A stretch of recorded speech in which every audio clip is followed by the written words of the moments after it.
गिरधपुरी के पावन माटी माँ सब जगह के मन खेया थे। तो गिरधपुरी के पावन माटी माँ सब जगह के मन खेया थे। कोनो तो कहते पूजा चौका, कोनो तो पंथी गाथे। बोल दे परम पूज्य गुरु घासीदास बाबा की जय।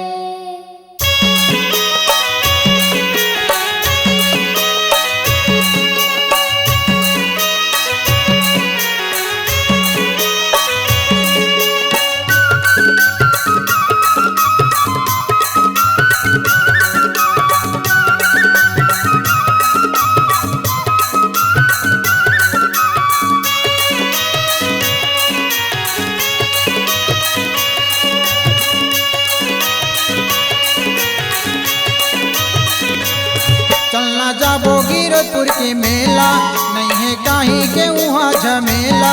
चलना जाबो गिरधपुर के मेला, नहीं है कहीं के वहाँ झमेला। चौका पंथी गा लेतिन हो, ये संगवारी मन के मनोती मना लेतिन हो।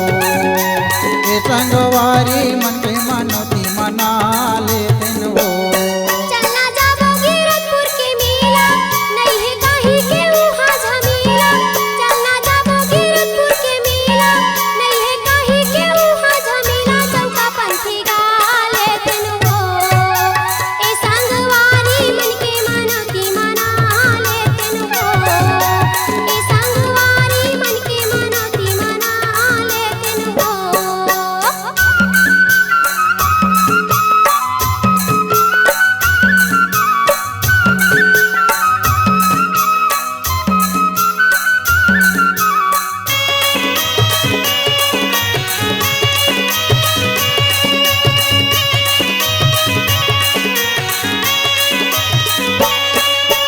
सबले पहली मोटर उतर के गुरु के धाम जाबो। गुरु के धाम जाबो गा भैया, गुरु के धाम जाबो। सबले पहली मोटर उतर के गुरु के धाम जाबो। गुरु के धाम जाबो गा भैया, गुरु के धाम जाबो। कतो मन के मन भुइया ना बजाते, बड़े मंदिर दर्शन पाबो।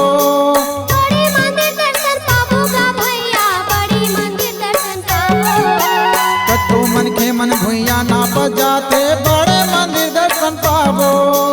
बड़े मंदिर दर्शन पाबो गा भैया, बड़े मंदिर दर्शन पाबो। चलना गुरु चरण मजा के, अपन दुख पीरा गोहरा के। चलना गुरु चरण मजा के, अपन दुख पीरा गोहरा के। नरियर पाँच चढ़ा लेतिन हो।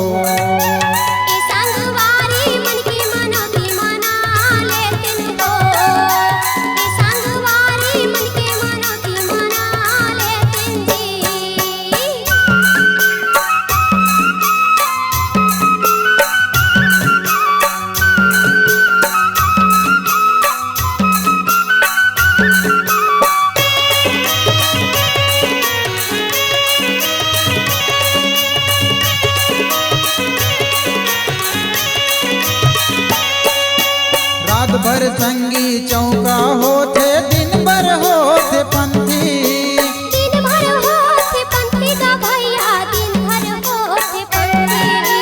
रात भर संगी चौका होते, दिन भर होते पंथी।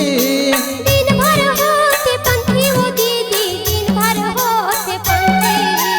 कतो महात्मा समाधि लेके जपत रहते माला कंठी। जपत रहती माला कंठी वो दाई, जपत रहती माला कंठी। कतो महात्मा समाधि लेके जपत रहते माला कंठी। जपत रहती माला कंठी रे भाई, जपत रहती माला कंठी।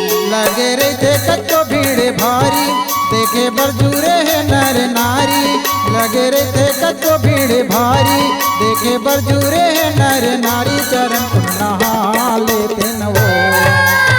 संगवारी मन के मनोती मना लेतिन जी।